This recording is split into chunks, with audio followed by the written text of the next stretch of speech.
অবৈধভাবে 700 কোটি টাকার সম্পদ অর্জন, সাবেক অতিরিক্ত আইজিপি শামসুদ্দোহার বিরুদ্ধে দুদকের অভিযোগপত্র। আইন অনুযায়ী সরকারি কর্মকর্তা কর্মচারীদের প্রতি বছর স্থাবর অস্থাবর সম্পত্তির হিসাব দাখিলের নির্দেশ হাইকোর্টের। কক্সবাজার থেকে গ্রেপ্তার করা নারী জঙ্গির তথ্য, নারায়ণগঞ্জের রূপগঞ্জে আস্তানা সন্দেহে বাড়ি ঘিরে রেখেছে পুলিশ। দাবি আদায়ে অনড় অবস্থান, দ্বিতীয় দিনের মতো অচল সারা দেশের পাবলিক বিশ্ববিদ্যালয়ে, দুশ্চিন্তায় সাধারণ শিক্ষার্থীরা। টানা বর্ষণে ফেনীতে বাঁধ ভেঙে বিস্তীর্ণ এলাকা প্লাবিত, সুনামগঞ্জ ও মৌলভীবাজারে বন্যার অবনতি, রংপুরে ভোগান্তি।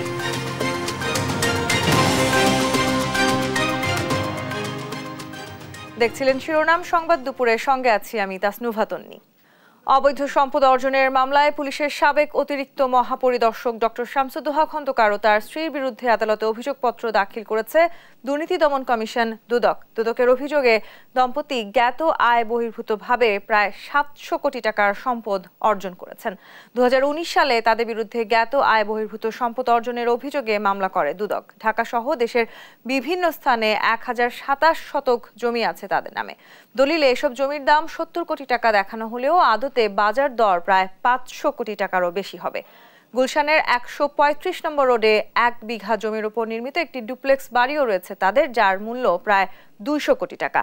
গত 18 মার্চ আদালত তাদের এসব সম্পত্তি জব্দ করার আদেশ দেয়। পরদিন শামসুদ্দোহা খন্দকার উচ্চ আদালতে আপিল করলে ওই আদেশ স্থগিত হয়ে যায়। জানা গেছে দেশে নেই এই দম্পতি। বেনজির কাণ্ড নিয়ে আলোচনা সমালোচনা ওঠার পর পরিবার নিয়ে কানাডা বেড়াতে গেছেন তিনি। তার এক মেয়ে ও ছোট ছেলে কানাডায় লেখাপড়া করে।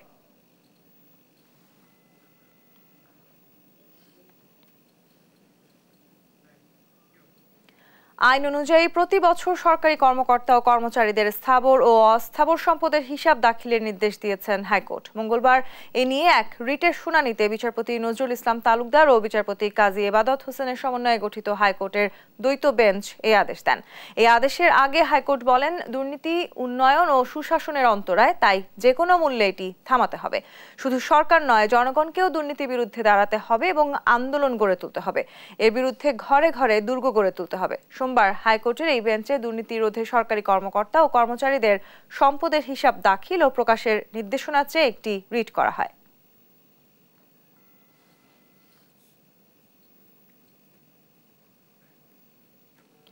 নারায়ণগঞ্জ রূপগঞ্জের বড়পা এলাকায় জঙ্গি আস্তানা সন্দেহে একটি 4তলা বাড়ি ঘিরে রেখেছে থানা পুলিশ ও পুলিশের অ্যান্টি টেরোরিজম ইউনিট। সকাল থেকে বাড়িটি ঘিরে রাখা হয়েছে বলে জানান জেলা পুলিশ। পুলিশ জানায়, নেত্রকোনা জেলার জঙ্গি ঘটনায় এক নারী জঙ্গিকে কক্সবাজার থেকে গ্রেপ্তার করা হয়েছে। কিছু সময়ের মধ্যেই ঘিরে রাখা বাড়িটিতে অভিযান শুরু হবে বলেও তিনি উল্লেখ করেন।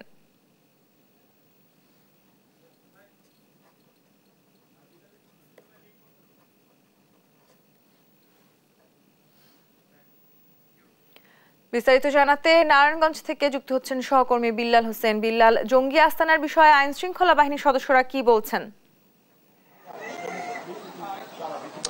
শুরুতে আপনাকে জানাতে চাই, এখন থেকে ঠিক 15 মিনিট আগেই অ্যান্টি টেরোরিজম ইউনিটের একটি দল কিন্তু এই ভবনটির, অর্থাৎ যে 4তলা ভবনটি, সেই ভবনটির উপরে কিন্তু উঠেছেন এবং তাদের পক্ষ থেকে আমাদেরকে জানানো হয়েছে ইতিমধ্যে তারা অভিযান শুরু করেছেন। এবং এই দলের সদস্যরা ভেতরে যাওয়ার পর কিন্তু আমরা দরজা ভাঙার বেশ কিছু শব্দ পেয়েছি এবং এই ভবনটির ঠিক মূল ফটকের সামনেও কিন্তু অ্যান্টি টেরোরিজম ইউনিটের সদস্যরা অবস্থান করছেন, সেটি কিন্তু একটু দেখানোর চেষ্টা করব। আপনাকে জানাতে চাই, আজকে সকাল 10:30 নাগাদ কিন্তু এই রূপগঞ্জের বড়পা এলাকাতে অ্যান্টি টেরোরিজম ইউনিটের ঢাকার একটি দল কিন্তু এখানে আসে এবং তারপর পরে কিন্তু নারায়ণগঞ্জ জেলা পুলিশ সহ আইন শৃঙ্খলা বাহিনীর সদস্যরা এখানে এসে পুরো বাড়িটিকে চারপাশ থেকে ঘেরাও করে রাখে। এবং এই যে বাড়িটি, সেই বাড়িটির ঠিক 4তলার মধ্যে কিন্তু এই অ্যান্টি টেরোরিজম ইউনিটের সদস্যরা সেখানে গেছেন এবং আশেপাশের যে এলাকা, সেই এলাকাতেও কিন্তু ঘিরে রেখেছেন। তা আইন শৃঙ্খলা বাহিনীর পক্ষ থেকে আমাদেরকে জানানো হয়েছে, গত মাসের 9 জুন নেত্রকোনা থেকে যে জঙ্গি আস্তানা অভিযান চালিয়ে গ্রেফতার করা হয়েছিল এবং সবশেষ কক্সবাজারে গতকাল এক নারীকে গ্রেফতার করা হয়েছিল, সেই দুটি ঘটনার সূত্র ধরেই কিন্তু আজকে এই রূপগঞ্জের এই 4তলা বাড়িটিতে জঙ্গি আস্তানা সন্দেহে তারা অভিযান করছেন এবং ভেতরে ঠিক কিছুক্ষণ পরপরই আসলে এখান থেকে নিচে যারা আছেন তারা কিন্তু যাচ্ছেন এবং পুরো বাড়ির চারপাশে জেলা পুলিশ সহ অন্যান্য আইন শৃঙ্খলা বাহিনীর সদস্যরা অবস্থান করছেন। আমরা জানবো নারায়ণগঞ্জ জেলা পুলিশের একজন কর্মকর্তার কাছ থেকে সবশেষ কি অবস্থা রয়েছে এখন। আপনারা জানেন যে এটা আসলে বিগত মাসে কক্সবাজার, নেত্রকোনা, নরসিংদী 3 জেলায় অপারেশনের এটা একটা কন্টিনিউশন। এখানে জানতে পারছি যে জঙ্গিদের অবস্থান আছে, সেই ভিত্তিতেই কিন্তু এখানে অভিযান পরিচালনা করতেছে। এখানে অ্যান্টি টেরোরিজম ইউনিটে আমাদের পুলিশ সুপার অপারেশন জনাব সানোয়ার স্যার আছেন, স্যার নিজেও অভিযান পরিচালনা করতেছে। আসলে স্যার বের না হলে আমরা এখন আপাতত কিছু বলতে পারতেছি না।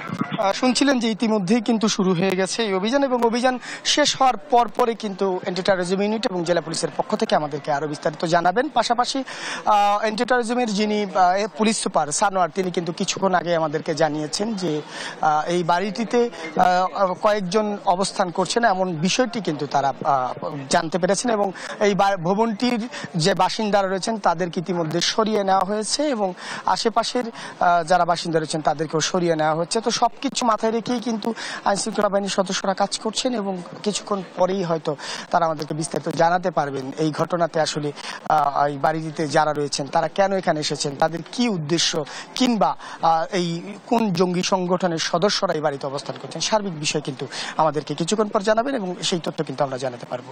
এই ছিল আমার কাছে এখন পর্যন্ত রূপগঞ্জ থেকে সবশেষ। জি বিলাল, ধন্যবাদ আপনাকে। নিশ্চয়ই পরবর্তীতে আবারও যুক্ত হবো আপনার সাথে। দর্শক, নারায়ণগঞ্জ থেকে সেখানকার জঙ্গি আস্তানার বিষয়ে খবর জানাচ্ছেন সহকর্মী বিল্লাল হোসাইন।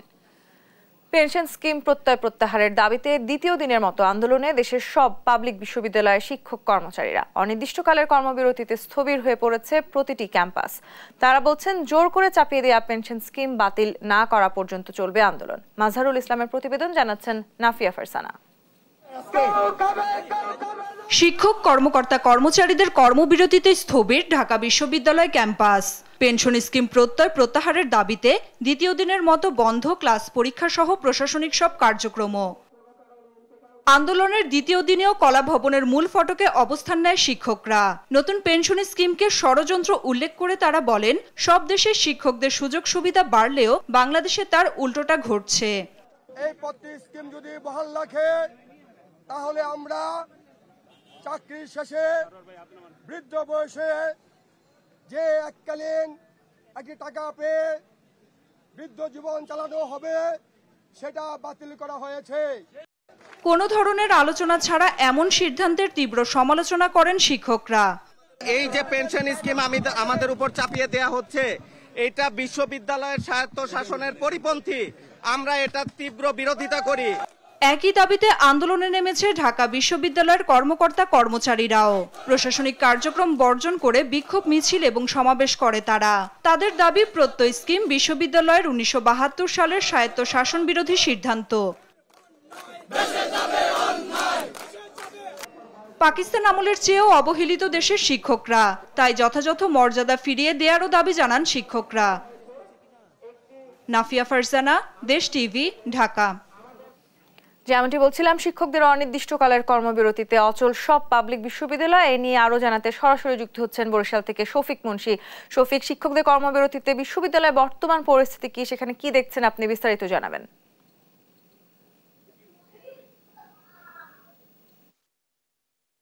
বরিশাল বিশ্ববিদ্যালয়ে কিন্তু সকাল থেকেই আসলে শিক্ষক কর্মকর্তা ছাড়া অন্যান্য যারা পেশাজীবী ছিলেন তারা কিন্তু কর্মবিরতি পালন করছিলেন। কিন্তু এই মুহূর্তে কিন্তু একটা উত্তাল এবং একই সাথে থমথমে পরিবেশ বরিশাল বিশ্ববিদ্যালয়ে বিরাজ করছে। কারণ বেলা 11:30টার দিকে কিন্তু কর্মকর্তাদের দুটি পক্ষ তারা মুখোমুখি অবস্থান নেয় এই কর্মবিরতির অবস্থান কর্মসূচিতে বসা নিয়ে, এবং পরবর্তীতে তাদের মধ্যে সংঘর্ষের ঘটনা ঘটে। এবং এখন পর্যন্ত আমাদের কাছে যে তথ্য আছে, একাধিক ব্যক্তি কিন্তু তাতে আহত হয়ে হাসপাতালে ভর্তি রয়েছেন, এবং আমাদের সংবাদকর্মী কয়েকজনের কিন্তু ক্যামেরার যে স্ট্যান্ড সেগুলো আসলে ভেঙেছে এই দুই পক্ষের মারামারির সময় ব্যবহার করে। আমরা এখন বরিশাল বিশ্ববিদ্যালয়ের রেজিস্ট্রার জনাব মনিরুল ইসলামের সাথে একটু কথা বলবো যে স্যার, আসলে উদ্বুদ্ধ পরিস্থিতিটা কেন সৃষ্টি হলো এবং এখন পর্যন্ত কতজন আহত আছে, এবং আপনারা আসলে এই ব্যাপারে কোনো ব্যবস্থা বা কোনো কিছু নিয়েছেন কিনা?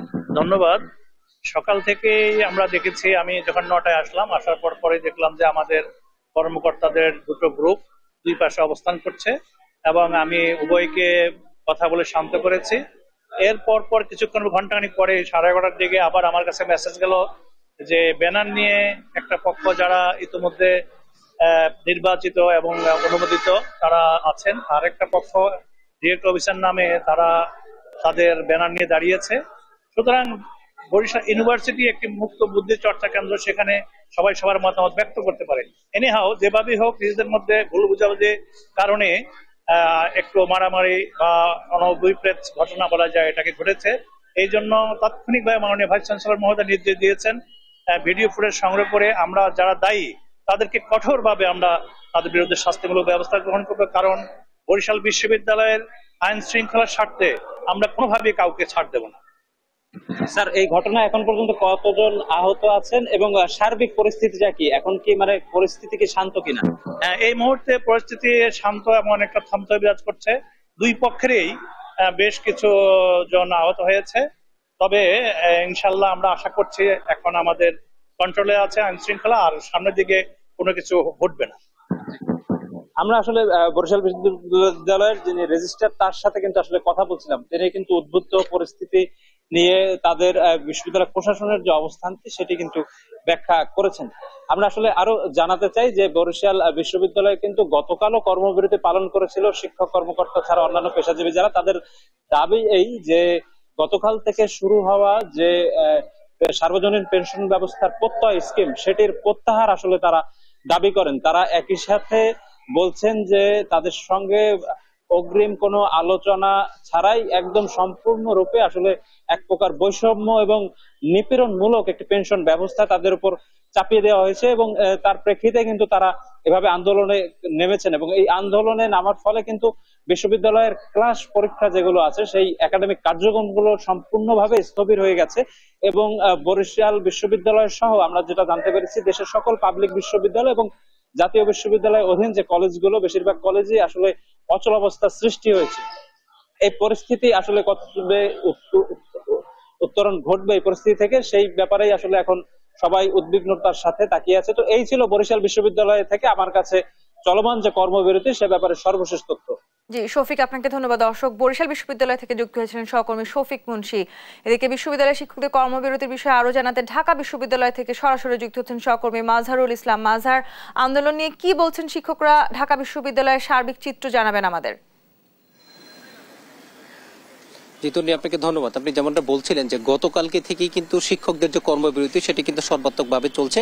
তার অর্থাৎ একই কায়দায় কিন্তু আজকে দ্বিতীয় দিনের মতো শিক্ষক কর্মকর্তা কর্মচারীরা ঢাকা বিশ্ববিদ্যালয়ে কিন্তু কর্মবিরতি পালন করেছেন। আপনি জানেন যে বাংলাদেশের 35টি বিশ্ববিদ্যালয়ে আন্দোলন চলছে। শিক্ষকদের যে দাবি গত 13 মার্চ শিক্ষকদেরকে কেন্দ্র করে যে প্রত্যয় স্কিম ঘোষণা করা হয়েছিল তার বাতিলের দাবিতে এবং তাদের যে আরো কিছু দাবি দেওয়া রয়েছে শিক্ষকদের বেতনকে সুপার গ্রেড উন্নতিকরণ এবং তাদের স্বতন্ত্র পে স্কেলের দাবিতে কিন্তু তারা আন্দোলন করছেন।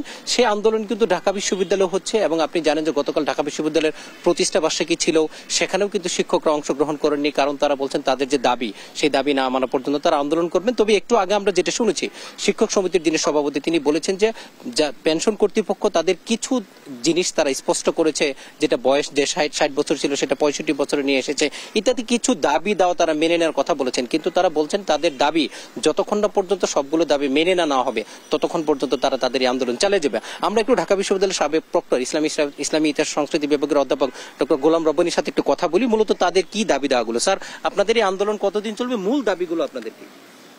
দুটো হলো যে আন্দোলন শুরু হয়েছে, এই আন্দোলন চলাটা নির্ভর করছে যে 13 তারিখে যে অর্থ মন্ত্রণালয় থেকে যে প্রজ্ঞাপনটা জারি হয়েছিল সেই প্রজ্ঞাপনটি প্রত্যাহার করে গেলে এটি হয়তো আর আগামীকাল আন্দোলনের প্রয়োজন হবে না।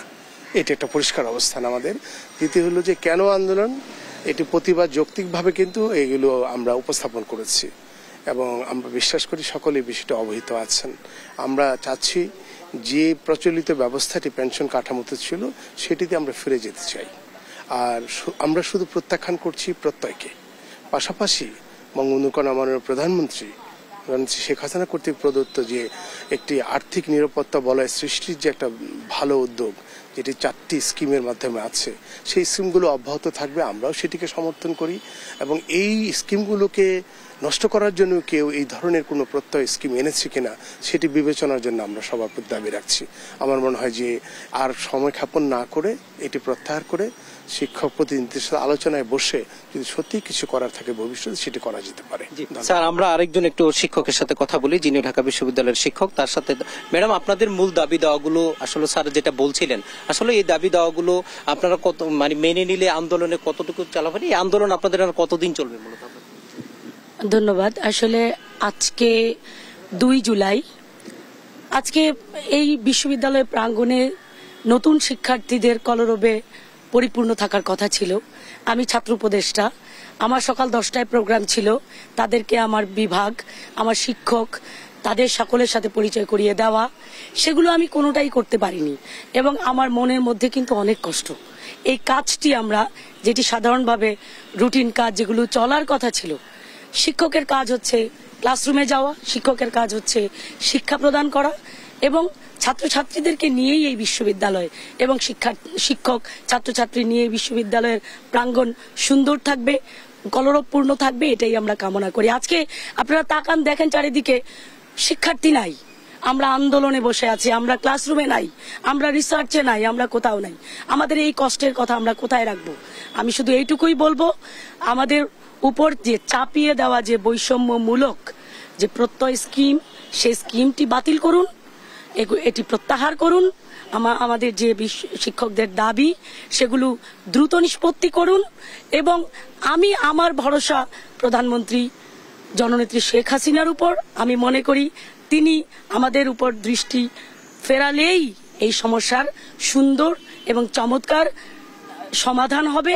এবং শুধু তাই নয়, আমার কাছে খুব কষ্ট লাগে যে মার্চ মাস স্বাধীনতার মাস, সেই স্বাধীনতার মাসে শিক্ষকদের উপরে, এই ঢাকা বিশ্ববিদ্যালয়ের শিক্ষকদের কতটুকু অবদান এই বাংলাদেশের তৈরির জন্য, সেই মার্চ মাসে আমাদের উপরে এই শিক্ষক, ঢাকা বিশ্ববিদ্যালয় সহ পাবলিক বিশ্ববিদ্যালয়গুলোর শিক্ষকদের উপরে এইভাবে প্রত্যয় স্কিম চাপিয়ে দেওয়া, এটি কোন দুরভিসন্ধির ফল?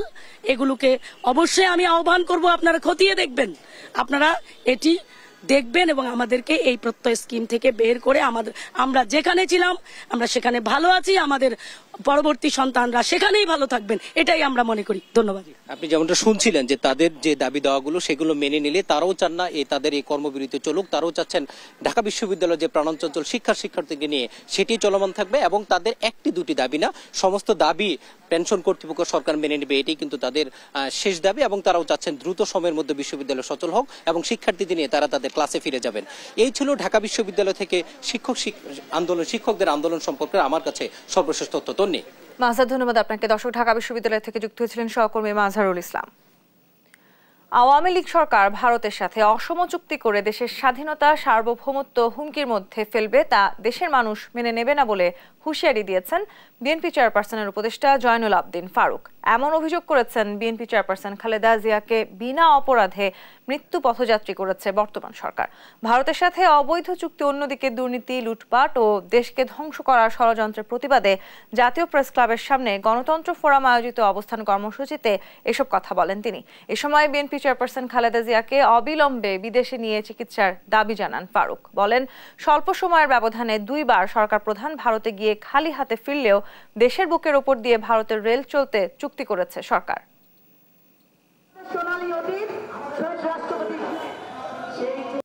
বাংলাদেশের 92,000 কোটি টাকা বছরে আপনারা পাচার করেন আওয়ামী লীগ সরকার, আর হিন্দুস্তানের সাথে ভারতের সাথে অসম চুক্তি করে বাংলাদেশের সার্বভৌমত্বের প্রতি আপনারা আজকে হুমকি তৈরি করবেন।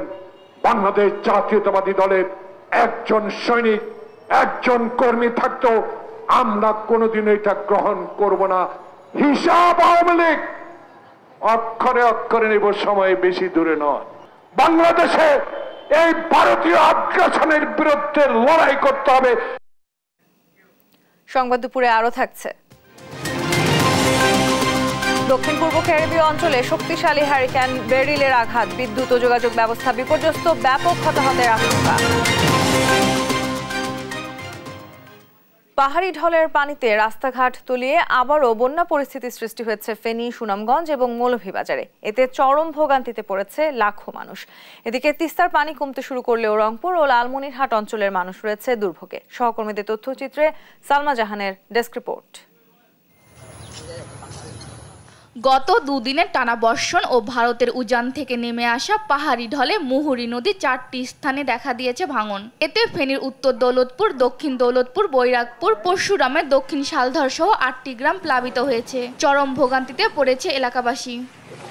এই বন্যার পানি আমাদের অনেক ক্ষয়ক্ষতি হইতেছে, ব্যবসা বাণিজ্য সব আমাদের ইয়ে হয়ে গেছে। 11টা বাজে এখন ভাঙি মরি নদীর ভাঙি ব্যাগ দোকান হাল ব্যাগ সব মাল ব্যাগ লই গেছে কই। বন্যা বহুত ক্ষতিকর, এই পর্যন্ত পানি বারবার উঠে এখানে। আমাদের ভিতরে বাজারে আজকে 40 থেকে 50 বছর বাজে কোনো ক্ষতি হয় নাই। এদিকে এমন বন্যা পরিস্থিতিতে শিক্ষার্থীদের কথা ভেবে ফুলগাজী ও পরশুরাম উপজেলায় 2 জুলাইয়ের এইচএসসি পরীক্ষা বাংলা দ্বিতীয় পত্র স্থগিত করেছে প্রশাসন। বৃষ্টি ও পাহাড়ি ঢলের পানিতে আবারও সুনামগঞ্জ সদর, জামালগঞ্জ, তাহিরপুর, মধ্যনগর, ছাতক উপজেলা বন্যা পরিস্থিতি সৃষ্টি হয়েছে। সুরমা নদীর পানি শহরের ষোলঘর পয়েন্টে বিপদসীমার 30 সেন্টিমিটার উপর দিয়ে প্রবাহিত হচ্ছে। সুনামগঞ্জ তাহিরপুর সড়ক তলিয়ে যাওয়ায় যান চলাচল বন্ধ রয়েছে। এরই মধ্যে জেলা 200টি আশ্রয় কেন্দ্রে আশ্রয় নিয়েছে 950 মানুষ। জেলায় পানিবন্দী অন্তত লাখো মানুষ। একবার বন্যা হয়ে গেল, আবার এই 3-4 দিন থেকে পানি বাড়তেছে আবার কমতেছে। আমাদের ফসলি জমি আমরা আবাদ করতে পারতেছি না, পানি বন্দি হয়ে থাকা লাগে। বন্যার ক্ষত না শুকাতে মৌলভীবাজারে ফের বন্যার আভাস। মঙ্গলবার দুপুর পর্যন্ত 24 ঘন্টায় মনু নদীর পানি 10 সেন্টিমিটার, কুশিয়ারা নদীর পানি 7 সেন্টিমিটার, জুরি নদীর পানি 172 সেন্টিমিটার বিপদসীমার উপর দিয়ে প্রবাহিত হয়। এদিকে তিস্তার ব্যারেজ পয়েন্টে পানি বিপদসীমার 28 সেন্টিমিটার নিচ দিয়ে প্রবাহিত হচ্ছে। ভাঙন আতঙ্কে নির্ঘুম রাত কাটছে লালমনিরহাটের বাসিন্দাদের। পানি বাড়ে, এই পানি তো ঘর বাড়ি আমরা কাজটা পারি না করো, আমরা আতঙ্কিত। পানি বাড়লে আমরা ইনকাম সোর্স বন্ধ, সবটা বন্ধ, কর্মকর্তা নাই। রংপুরে তিস্তার কাউনিয়া পয়েন্টে পানি বিপদসীমা 7 সেন্টিমিটার নিচ দিয়ে প্রবাহিত হচ্ছে। তবে স্থানীয়রা জানায় পানি কমলেও কমেনি দুর্ভোগ। বৃষ্টি অব্যাহত থাকলে বন্যা পরিস্থিতি অব্যাহত থাকতে পারে বলছে পানি উন্নয়ন বোর্ড। সালমা জাহান, নিউজ ডেস্ক, দেশ টিভি। টানা বর্ষণে আবারও বন্যা পরিস্থিতি তৈরি হচ্ছে সুনামগঞ্জ ও মৌলভীবাজারে। বিস্তারিত জানাতে সুনামগঞ্জ ও মৌলভীবাজার থেকে যুক্ত হচ্ছেন সহকর্মী মেহেদী হাসান ও সালেহ এলাহি কুটি। শুরুতে সুনামগঞ্জ থেকে যুক্ত হচ্ছেন মেহেদী হাসান। মেহেদী, টানা বর্ষণে সুনামগঞ্জের এখন কি অবস্থা বিস্তারিত জানাবেন।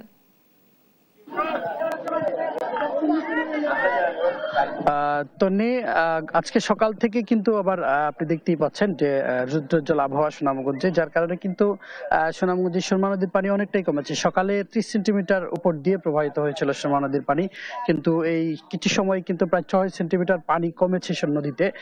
অর্থাৎ বর্তমানে বিপদসীমার 24 সেন্টিমিটার উপর দিয়ে প্রবাহিত হচ্ছে। এটি আসলে আশাজাগানীয় খবর। এবং আপনাকে আরেকটি বিষয় জানিয়ে রাখি, আমি এই মুহূর্তে আছি সুনামগঞ্জের দোয়ারা বাজার উপজেলার যে সুরমা নদীর যে অংশ, সেই অংশটিতে কিছুক্ষণ আগে এইখানে পানির স্রোতে একটি ডিঙে নৌকা ডুবে যায় এবং এখানে প্রায় 7 জন যাত্রী ছিলেন, যার মধ্যে 4 জনকে স্থানীয় মানুষজন উদ্ধার করেছেন এবং 3 জনকে কিন্তু এখনো উদ্ধার করা যায়নি।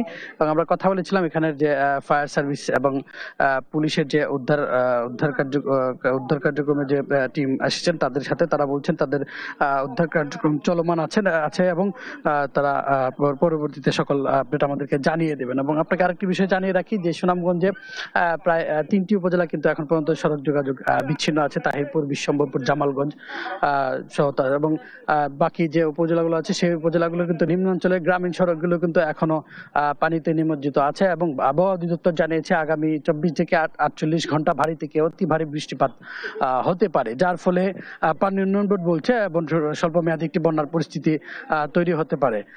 এবারে আমরা চলে যাব, এই ছিল সুনামগঞ্জ থেকে সর্বশেষ তথ্য। এবারে চলে যাব মৌলভীবাজারে, সেখানে আছেন আমাদের সহকর্মী সালেহ এলাহি কুটি। মৌলভীবাজারের বন্যার সর্বশেষ পরিস্থিতি আমাদেরকে জানান। মেহেদী, আজকে যেটা জানাতে হয়েছে যেটা হচ্ছে মৌলভীবাজারের 3য় ধাপে আবার বন্যা কবলিত হয়ে পড়েছেন মৌলভীবাজার বাসী। আমি আছি এখন মৌলভীবাজার পৌরসভার 1 নম্বর ওয়ার্ডে, যেটা গত কয়েকদিন আগেও এই জায়গায় পানিটা শুকিয়ে গিয়েছিল এবং শুকিয়ে যাওয়ার পরে মানুষ আশ্রয় কেন্দ্র থেকে বাড়ি ফিরে আসছিলেন। কিন্তু এখন আবার গত রাত থেকে ভারী বর্ষণের ফলে এই জায়গাটি তলিয়ে গেছে মৌলভীবাজার পৌরসভার 1 নম্বর ওয়ার্ডের বিস্তীর্ণ এলাকা এবং মৌলভীবাজার পৌরসভার 6 নম্বর ওয়ার্ডের তারা এখন সেই অবস্থায় আছেন। অনেকেই বলছেন যে তারা ঘরবাড়ি নিমজ্জিত হওয়ার পরে তারা আশ্রয়কেন্দ্রে গিয়েছিলেন, আশ্রয়কেন্দ্র থেকে আবার বাড়ি ফিরছিলেন, কিন্তু বাড়ি ফেরার পরে আবার যে পানি উঠায় তারা এখন দুর্ভোগে পড়েছেন। এই অবস্থা মৌলভীবাজারের 2টি ওয়ার্ডেই পৌরসভার। এছাড়াও হাকালুকি হাওর পাড়ের অবস্থা অত্যন্ত ভয়াবহ অবস্থা সৃষ্টি হয়েছে। কুশিয়ারা নদীর পানি বৃদ্ধি পেয়েছে এবং জুরি নদীর পানি বৃদ্ধি পেয়েছে। এই মুহূর্তে মৌলভীবাজারের মনু নদী 14 সেন্টিমিটার উপর দিয়ে প্রবাহিত হচ্ছে। আমি পানি উন্নয়ন বোর্ডের সাথে কথা বলেছিলাম, পানি উন্নয়ন বোর্ড বলছে যে উজানে ভারী বর্ষণের কারণে মৌলভীবাজারের মনু নদী পানি বৃদ্ধি পাচ্ছে এবং এই পানি আরও 24 ঘন্টা বৃদ্ধি পাওয়ার সম্ভাবনা রয়েছে। আমি আপনাকে একটি বিষয় জানাতে চাই যে এই দুর্যোগ কাটিয়ে উঠার আগেই মানুষের আবার দুর্গতি শুরু হয়েছে, যার কারণে মানুষ অনেকটা দিশাহারা হয়ে পড়েছে। আমার সাথে আছেন এখন মৌলভীবাজার পৌরসভার 1 নম্বর ওয়ার্ডের কাউন্সিলর, তিনি জানাবেন তার এলাকার সর্বশেষ তথ্য। ধন্যবাদ। আমার ওয়ার্ড 1 নম্বর ওয়ার্ড, এই নিয়ে আমাদের 3য় ধাপে বন্যা পরিস্থিতি। আমাদের প্রায় 150 থেকে 200 পরিবার বন্যায় জলে প্লাবিত হয়েছে।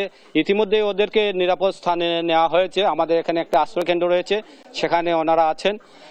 আর আপনি যেমনটি শুনছিলেন যে এখন আবার আশ্রয় কেন্দ্রগুলো মানুষ যাচ্ছে, মানুষের মাল পত্র নিয়ে তারা আবার আশ্রয় কেন্দ্রে যাচ্ছেন এবং অর্থাৎ দুর্ভোগ চরম পৌঁছে গেছে।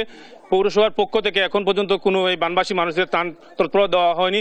মেয়র সাথে কথা বলেছিলাম, মেয়র বলছেন যে অচিরেই এই ত্রাণ সামগ্রী দিয়ে তাদের যাতে দুঃখ কষ্ট লাঘব করতে পারেন সেই তৎপরতা তিনি চালিয়ে যাবেন। এই ছিল আমার কাছে মৌলভীবাজারের বন্যা পরিস্থিতির সর্বশেষ তথ্য। কুটি, আপনাকে ধন্যবাদ। দর্শক, আমাদের সহকর্মী সালে এলাহি কুটি এবং মেহেদি হাসান বন্যা পরিস্থিতির খবর জানাচ্ছিলেন যথাক্রমে মৌলভীবাজার এবং সুনামগঞ্জ থেকে। সকালের টানা বৃষ্টিতে চরম ভোগান্তিতে রাজধানীবাসী, বিশেষ করে ভোগান্তিতে পড়েন কর্মজীবী ও শিক্ষার্থীরা। বৃষ্টির কারণে কোথাও কোথাও ছিল যানবাহন সংকট। এ কারণে বাসে প্রচণ্ড ভিড়ের পাশাপাশি বিভিন্ন পয়েন্টে মানুষকে অপেক্ষা করতেও দেখা যায়। আবারও রাস্তায় পানি জমায় কোথাও কোথাও তৈরি হয় যানজট। এদিকে 5 জুলাই পর্যন্ত বৃষ্টিপাত অব্যাহত থাকবে জানিয়েছে আবহাওয়া অফিস। আরও জানাচ্ছেন শিউলি রায়। তুমুল বৃষ্টিতে সকালবেলায় সন্ধ্যার আধার, একদিকে প্রবল বৃষ্টি, অন্যদিকে গণপরিবহন সংকট ও যানজট, সব মিলিয়েই চরম দুর্ভোগে পড়েছে ঢাকাবাসী। দিনের শুরুতেই বাস বা অটোরিকশার অপেক্ষায় রাস্তায় দাঁড়িয়ে অফিসগামী মানুষ। বৃষ্টির মাঝে দীর্ঘ সময় অপেক্ষার পর অনেকে বাসে উঠতে না পারলেও বাকিরা হেঁটেই রওনা করেন গন্তব্যে। রিক্সা পাইতে খুব কষ্ট হয়, রিক্সা ভাড়াও অনেক বেশি, এটা আমাদের মতো সাধারণ মানুষের জন্য খুব কষ্ট হয়ে যায়। এটা রিক্সা ভাড়া তো স্বাভাবিক বেশি চাপছে, বলতেছে বৃষ্টিতে না আমাদের এখানে ডাবল ভিজতে হয়, কষ্ট হয় ওনাদের, এই কারণে আর রিক্সা অ্যাভেলেবল না। যাতায়াতের সমস্যা, বৃষ্টি হলেই নাই রিক্সা নাই বাস ভরপুর, বাস পাওয়া যায় না। আধা ঘন্টা দাঁড়াচ্ছিলাম, যদিও বাস পাইনি, দেন হেঁটে যাচ্ছে। বৃষ্টিতে অনেক আমাদের কাজকর্ম নাই, আমরা খাওয়ান করণে চলন করণে অনেক কষ্ট, আমাদের নিজেরা সমস্যা আছে এবং ঘর ভাড়া দেওয়ার সমস্যা। বৃষ্টিতে ভোগান্তিতেই পড়েন এইচএসসির পরীক্ষার্থীরা। নিরুপায় হয়ে ভিজে ভিজে কেন্দ্রে যেতে হয়েছে তাদের। মাঝে মধ্যে হয়, বাট আমি আগে বের হয়ে যাই, বাট বাস না আসলে যা হয় দেরি তো হবে। এই ভোগান্তি যে গাড়ির জন্য দাঁড়ায় আছি, আসলে গাড়ি যাবো, যে আসছে গাড়ি উনি চলে যাচ্ছে। আবহাওয়া অফিস জানিয়েছে 5 জুলাই পর্যন্ত বৃষ্টি অব্যাহত থাকবে। কোথাও কোথাও ভারী থেকে ভারী বর্ষণ হতে পারে। শিউলি রায়, দেশ টিভি, ঢাকা। দেখছেন সংবাদ দুপুর। এবারে দেশ টিভি নিয়মিত আয়োজন জনদুর্ভোগের খবর।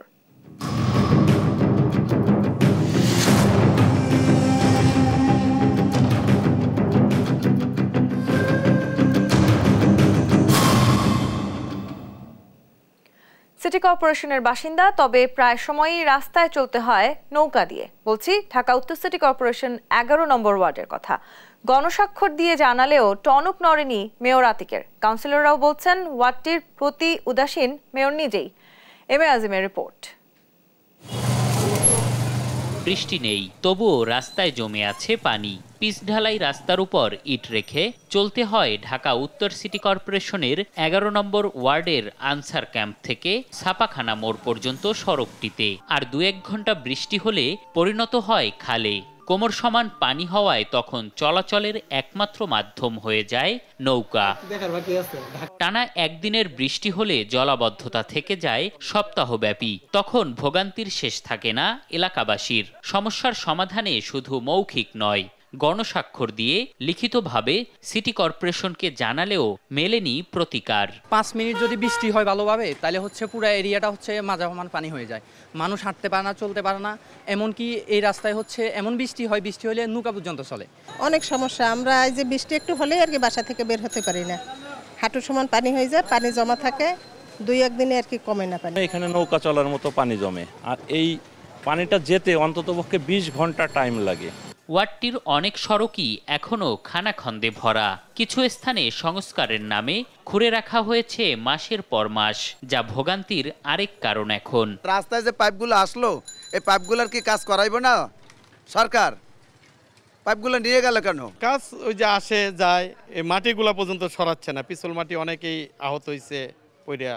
স্থানীয় ওয়ার্ড কাউন্সিলর দায় চাপালেন মেয়রের উপর, জানালেন অপরিকল্পিতভাবে বসতি গড়ে ওঠায় সমাধান সহজ নয়। আমাদের দৌরাত্ম্য মেয়র পর্যন্ত, আমরা এইগুলি নিয়ে মেয়র মহোদয়কে বারবার বলতে চাই, বলি, প্রতি মুহূর্তেই বলি, প্রত্যেকটা বোর্ড মিটিংয়ে বলি। উনিও বলতে চান যে রাষ্ট্রের মূল পরিকল্পনার মধ্যে যখন আসবে তখনই আমরা এইগুলি। তো এই জন্য আমরা কিন্তু একটা কাজ করছি, সেটা হলো আমাদের জোন 4 হলো এই সমস্যাটা বেশি, 7টা ওয়ার্ড। এটা নিয়ে মেয়র মহোদয় আলাদাভাবে আমাদের এই মিটিং করছে। স্থানীয়রা নিজস্ব জমি ছেড়ে দিয়ে রাস্তা প্রশস্ত করলেও ড্রেনেজ ব্যবস্থার এখনও উন্নয়ন করেনি সিটি কর্পোরেশন। এম এ আজিম, দেশ টিভি, ঢাকা। সংবাদ দুপুরে আরও থাকছে। ইউরোর কোয়ার্টার ফাইনালের লক্ষ্যে রাতে রোমানিয়ার মুখোমুখি হবে নেদারল্যান্ডস। কোপা আমেরিকায় শেষ 8-এ উরুগুয়ে ও পানামা। ঢাকা উত্তর সিটির ফুট ওভারব্রিজ নির্মাণে অনিয়মের অভিযোগ উঠেছে। 4 বছরে 36টি নির্মাণের কথা থাকলেও হয়েছে মাত্র 3টি। পছন্দের ঠিকাদারদের কোনো ধরনের দরপত্র ছাড়াই কাজ দিয়েছিল ঢাকা উত্তর সিটি কর্পোরেশন। ঠিকাদার প্রতিষ্ঠানগুলোর অভিযোগ, বিদ্যুতের লাইন অপসারণ ও জায়গা বুঝে না পাওয়ায় কাজ শেষ করতে পারেননি তারা। বিশেষজ্ঞরা বলছেন সিটি কর্পোরেশন আইন অমান্য করে অপরাধ করেছে। নিয়াজ মোর্শেদের 2 পর্ব ধারাবাহিকের আজ প্রথম কিস্তি। ঢাকা উত্তর সিটির 36টি ফুটওভার ব্রিজ প্রকল্পের 3টির কাজ সম্পন্ন হলো, বাকিগুলো রয়েছে ভিত্তি ও কলাম পর্যায়ে। আর 11টির জায়গা এখনও হস্তান্তর করতে পারেনি ডিএনসিসি। তবে এই প্রকল্পের আওতায় ছিল ইস্ট ওয়েস্ট ইউনিভার্সিটির সামনে নৌকার আদলে তৈরি হওয়া আধুনিক ফুটওভার ব্রিজটিও, যার ভিত্তিপ্রস্তর স্থাপন করেছিল মেয়র আতিকুল ইসলাম। এই ফুটওভার ব্রিজটি যে প্যাকেজের আওতায় ছিল তার ঠিকাদারি প্রতিষ্ঠান SM কনস্ট্রাকশন তাকে সময় অনুযায়ী কাজ শেষ করতে না পারার কারণে তার কার্যাদেশ বাতিল করে নতুন করে আবার দরপত্র ছাড়ে ডিএনসিসি। তবে দেশ টিভির অনুসন্ধানে মেলে মাইশা কনস্ট্রাকশন টেন্ডার নিষ্পত্তি হওয়ার 2 মাস আগে থেকেই তাদের ওয়ার্কশপে নৌকার আদল তৈরি করেছে। আপনি তো এই কাজ পেয়েছেন কার কাছ থেকে? এটা এখন বর্তমান তো মাইশা কনস্ট্রাকশন কাজ করতেছে। তাহলে এটা বসাবেন কবে সম্ভাবনা আছে? আমরা আগে সামনের মাসে মানে শেষের দিকে আর কি 25-27 তারিখের দিকে চিন্তা ভাবনা করতেছি। মাইশা কনস্ট্রাকশন কিভাবে দরপত্র ছাড়াই কাজ পেল সে বিষয়ে জানতে চাইলে ডিএনসিসির এই কর্মকর্তা জানান, সিটি কর্পোরেশন চাইলে ঠিকাদারি প্রতিষ্ঠানের কাজ বাড়াতেও পারে আবার কমাতেও পারে। ওনাদের সাথে আমাদের একটা প্যাকেজের চুক্তি ছিল, W1 প্যাকেজ। তো আমরা সেই কাজের আওতায় এটাকে আমরা ইনক্লুড করে ওই কাজটা ওনাকে আমরা করার জন্য রিভিশন করে দিয়ে দিয়েছি ওনার কাছে। নতুন প্যাকেজে একটা কাজ ঢুকাইতে পারবেন, নতুন একটা কাজ চাইলে আপনি এটা বাতিল করে দিতে পারবেন। যেমন আমাদের একটা প্যাকেজের কাজ আমরা চাইলে অন্য ঠিকাদারকে তার কাজের স্কোপ বাড়াইতে পারি। তবে পাবলিক প্রকিউরমেন্ট বিশেষজ্ঞ বলছেন, সিটি কর্পোরেশন নিজে পছন্দ মতো প্রতিষ্ঠানকে কাজ দেওয়ার জন্যই এই প্রক্রিয়ায় কাজ দিয়েছে, যা সম্পূর্ণ আইন বিরোধী। বিনা টেন্ডারে কাউকে কাজ দিতে পারেন কিনা? অ্যাবসলিউটলি নট, কখনোই সম্ভব না। এটা সিটি কর্পোরেশনকে আপনি জিজ্ঞেস করেন যে আপনাদের পাবলিক আইন এবং বিধিমালায় বা টেন্ডার ডকুমেন্টে কোথায় আছে আপনি বিনা টেন্ডারে একজনকে কাজ দিবেন? বিনা টেন্ডারে কাজ দেওয়ার কোনো সুযোগ নাই। কিছু কাজ আছে ডাইরেক্ট প্রকিউরমেন্ট করা যায় ইমার্জেন্সি ক্ষেত্রে, সেটা 25,000 টাকার কাজ পর্যন্ত আপনি করাইতে পারেন। 2020 সালে 319 কোটি টাকার ট্রাফিক অবকাঠামো প্রকল্প হাতে নিয়েছিল ডিএনসিসি। নিয়াজ মোর্শেদ, দেশ টিভি, ঢাকা। দেখছেন সংবাদ দুপুর। দক্ষিণ পূর্ব ক্যারিবীয় অঞ্চলে আঘাত এনেছে শক্তিশালী হারিকেন বেরিল। এতে যোগাযোগ ও বিদ্যুৎ ব্যবস্থা ব্যাহত হওয়ায় দুর্ভোগে পড়েছেন বাসিন্দারা। Barbados, Saint Vincent and Grenada এবং টোবাগোতে এখনও হারিকেন সতর্কতা অব্যাহত রয়েছে। এখন পর্যন্ত একজনের প্রাণহানির খবর পাওয়া গেছে, তবে ভারী বৃষ্টিপাত অব্যাহত থাকায় বহু ক্ষয়ক্ষতির আশঙ্কা করা হচ্ছে। আরও জানাচ্ছেন দেওয়ান মুবাশশিরা হোসেন। চরম বিপজ্জনক ঝড় হয়ে দক্ষিণ পূর্ব ক্যারিবীয় অঞ্চলগুলোতে আঘাত এনেছে হারিকেন বেরিল। আটলান্টিক মহাসাগরে সৃষ্ট ক্যাটাগরি 4 মাত্রার হারিকেনটি স্থানীয় সময় সোমবার সকালে উপকূলে আঘাত হানে বলে জানিয়েছে মার্কিন জাতীয় হারিকেন সেন্টার NHC।